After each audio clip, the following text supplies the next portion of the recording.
ਅਗਲੀ ਗੱਲ ਕਰਦੇ ਜਾਈਏ ਜਸਵੀਨ ਸੰਘਾ ਜਿਹੜੀ ਕਿ ਹਾਲੀਵੁੱਡ ਦੇ ਵਿੱਚ ਕੈਟਾਮੀਨ ਕੁਈਨ ਦੇ ਨਾਮ ਦੇ ਨਾਲ ਜਾਣੀ ਜਾਂਦੀ ਸੀ।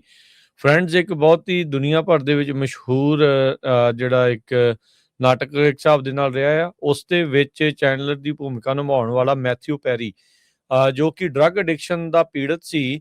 ਇਸ ਸੰਘਾ ਦੇ ਦੁਆਰਾ ਉਸ ਬੰਦੇ ਨੂੰ ਲਗਾਤਾਰ ਕੈਟਾਮੀਨ ਪ੍ਰੋਵਾਈਡ ਕੀਤੀ ਜਾਂਦੀ ਰਹੀ ਆ, ਜਿਸ ਦੇ ਕਰਕੇ ਇਹ ਮੰਨਿਆ ਜਾਂਦਾ ਹੈ ਵੀ ਉਸ ਜਿਹੜਾ ਪੈਰੀ ਆ ਉਹ ਓਵਰਡੋਜ਼ ਵੀ ਕਰ ਗਿਆ ਸੀ।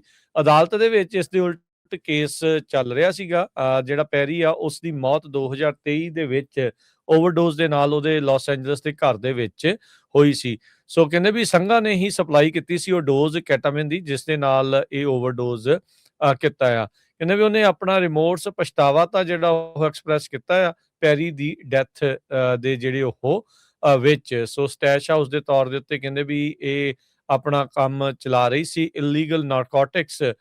ਉਹਦੇ ਘਰੋਂ ਜਿਹੜੇ ਉਹ ਦਿੱਤੇ ਜਾਂਦੇ ਸੀ ਨਾਰਥ ਹਾਲੀਵੁੱਡ ਜਿਹੜੀ ਡਿਸਟ੍ਰਿਕਟ ਆ ਲਾਸ ਐਂਜਲਸ ਦੀ। ਇਸ ਦੇ ਵਿੱਚ ਗਿਲਟੀ ਪਲੀ ਇਹਨੇ ਸਤੰਬਰ ਮਹੀਨੇ ਦੇ ਵਿੱਚ 5 ਫੈਲਨੀ ਡਰੱਗ ਕਾਊਂਟਸ ਨੂੰ ਕਰ ਲਿਆ ਸੀ ਤੇ ਅੱਜ ਕੈਟਾਮਿਨ ਕੁਈਨ ਜੈਸਮੀਨ ਸੰਘਾ ਨੂੰ 15 ਸਾਲ ਦੀ ਜਿਹੜੀ ਸਜ਼ਾ ਆ ਉਹ ਸੁਣਾਈ ਗਈ ਹੈਗੀ ਆ। 42 ਸਾਲ ਇਸ ਮੌਕੇ ਜਸਮੀਨ ਸੰਘਾ ਦੀ ਉਮਰ ਹੈਗੀ ਆ ਤੇ ਕਹਿੰਦੀ ਉਹਨੇ ਅਦਾਲਤ ਦੇ ਵਿੱਚ ਕਿਹਾ I take full responsibility for my actions, these were horrible choices that ultimately proved tragic।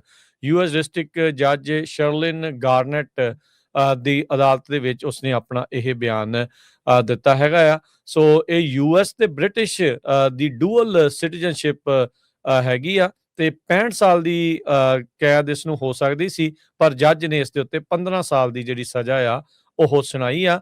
ਜੱਜ ਨੇ ਇਹ ਕਿਹਾ ਵੀ ਇਸ ਨੂੰ ਦੂਜਿਆਂ ਦੀ ਲੋਕਾਂ ਦੀ ਜਾਨ ਦੀ ਪਰਵਾਹ ਨਹੀਂ ਸੀ। ਮੈਥਿਊ ਪੈਰੀ ਦੀ ਮੌਤ ਹੋਣ ਤੋਂ ਬਾਅਦ ਚ ਓਵਰਡੋਜ਼ ਦੇ ਨਾਲ ਇਹ ਫਿਰ ਵੀ ਜਿਹੜੇ ਇਲੀਗਲ ਨਾਰਕੋਟਿਕਸ ਆ ਨਸ਼ੇ ਆ ਉਹ ਵੇਚਦੀ ਰਹੀ ਹੈਗੀ ਆ। ਸੋ ਸੰਘਾ ਦੀ ਸੈਂਟੈਂਸ ਜਿਹੜੇ ਦੋ ਫਿਜ਼ੀਸ਼ੀਅਨ ਜਿਨ੍ਹਾਂ ਨੂੰ ਆਲਰੇਡੀ ਇਸ ਕੇਸ ਦੇ ਵਿੱਚ ਪਹਿਲਾਂ ਸਜ਼ਾ ਸੁਣਾਈ ਜਾ ਚੁੱਕੀ ਆ ਉਹਦੇ ਨਾਲੋਂ ਜ਼ਿਆਦਾ ਜਿਹੜੀ ਉਹ ਦਿੱਤੀ ਗਈ ਹੈਗੀ ਆ। ਸੋ ਹੁਣ 15 ਸਾਲ ਦੀ ਸਜ਼ਾ ਜਿਹੜੀ ਆ ਜੈਸਮੀਨ ਸੰਘਾ ਨੂੰ ਕੱਟਣੀ ਪਵੇਗੀ। ਅਗਲੀ ਗੱਲ ਕਰਦੇ ਜਾਈਏ ਜਸਵੀਨ ਸੰਘਾ ਜਿਹੜੀ ਕਿ ਹਾਲੀਵੁੱਡ ਦੇ ਵਿੱਚ ਕੈਟਾਮੀਨ ਕੁਈਨ ਦੇ ਨਾਮ ਦੇ ਨਾਲ ਜਾਣੀ ਜਾਂਦੀ ਸੀ। ਫਰੈਂਡਜ਼ ਇੱਕ ਬਹੁਤ ਹੀ ਦੁਨੀਆ ਭਰ ਦੇ ਵਿੱਚ ਮਸ਼ਹੂਰ ਜਿਹੜਾ ਇੱਕ ਨਾਟਕ ਇੱਕ ਹਿਸਾਬ ਦੇ ਨਾਲ ਰਿਹਾ ਆ। ਉਸ ਦੇ ਵਿੱਚ ਚੈਂਡਲਰ ਦੀ ਭੂਮਿਕਾ ਨਿਭਾਉਣ ਵਾਲਾ ਮੈਥਿਊ ਪੈਰੀ ਜੋ ਕਿ ਡਰੱਗ ਐਡਿਕਸ਼ਨ ਦਾ ਪੀੜਤ ਸੀ।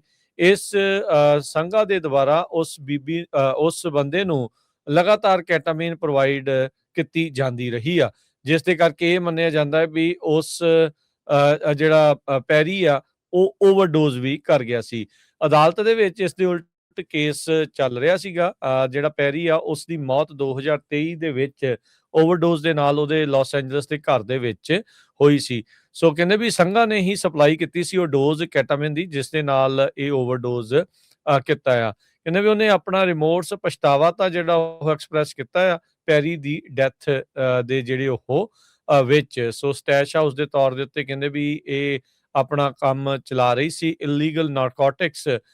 ਉਹਦੇ ਘਰੋਂ ਜਿਹੜੇ ਉਹ ਦਿੱਤੇ ਜਾਂਦੇ ਸੀ ਨਾਰਥ ਹਾਲੀਵੁੱਡ ਜਿਹੜੀ ਡਿਸਟ੍ਰਿਕਟ ਆ ਲਾਸ ਐਂਜਲਸ ਦੀ। ਇਸ ਦੇ ਵਿੱਚ ਗਿਲਟੀ ਪਲੀ ਇਹਨੇ ਸਤੰਬਰ ਮਹੀਨੇ ਦੇ ਵਿੱਚ 5 ਫੈਲਨੀ ਡਰੱਗ ਕਾਊਂਟਸ ਨੂੰ ਕਰ ਲਿਆ ਸੀ ਤੇ ਅੱਜ ਕੈਟਾਮਿਨ ਕੁਈਨ ਜੈਸਮੀਨ ਸੰਘਾ ਨੂੰ 15 ਸਾਲ ਦੀ ਜਿਹੜੀ ਸਜ਼ਾ ਆ ਉਹ ਸੁਣਾਈ ਗਈ ਹੈਗੀ ਆ। 42 ਸਾਲ ਇਸ ਮੌਕੇ ਜਸਵੀਨ ਸੰਘਾ ਦੀ ਉਮਰ ਹੈਗੀ ਆ ਤੇ ਕਹਿੰਦੀ ਉਹਨੇ ਅਦਾਲਤ ਦੇ ਵਿੱਚ ਕਿਹਾ I take full responsibility for my actions, these were horrible choices that ultimately proved tragic।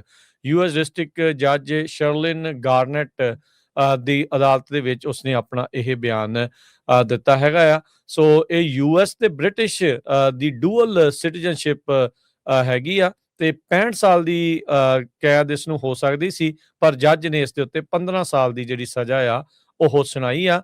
ਜੱਜ ਨੇ ਇਹ ਕਿਹਾ ਵੀ ਇਸ ਨੂੰ ਦੂਜਿਆਂ ਦੀ ਲੋਕਾਂ ਦੀ ਜਾਨ ਦੀ ਪਰਵਾਹ ਨਹੀਂ ਸੀ। ਮੈਥਿਊ ਪੈਰੀ ਦੀ ਮੌਤ ਹੋਣ ਤੋਂ ਬਾਅਦ ਚ ਓਵਰਡੋਜ਼ ਦੇ ਨਾਲ ਇਹ ਫਿਰ ਵੀ ਜਿਹੜੇ ਇਲੀਗਲ ਨਾਰਕੋਟਿਕਸ ਆ ਨਸ਼ੇ ਆ ਉਹ ਵੇਚਦੀ ਰਹੀ ਹੈਗੀ ਆ। ਸੋ ਸੰਘਾ ਦੀ ਸੈਂਟੈਂਸ ਜਿਹੜੇ ਦੋ ਫਿਜ਼ੀਸ਼ੀਅਨ ਜਿਨ੍ਹਾਂ ਨੂੰ ਆਲਰੇਡੀ ਇਸ ਕੇਸ ਦੇ ਵਿੱਚ ਪਹਿਲਾਂ ਸਜ਼ਾ ਸੁਣਾਈ ਜਾ ਚੁੱਕੀ ਆ ਉਹਦੇ ਨਾਲੋਂ ਜ਼ਿਆਦਾ ਜਿਹੜੀ ਉਹ ਦਿੱਤੀ ਗਈ ਹੈਗੀ ਆ। ਸੋ ਹੁਣ 15 ਸਾਲ ਦੀ ਸਜ਼ਾ ਜਿਹੜੀ ਆ ਜੈਸਮੀਨ ਸੰਘਾ ਨੂੰ ਕੱਟਣੀ ਪਵੇਗੀ।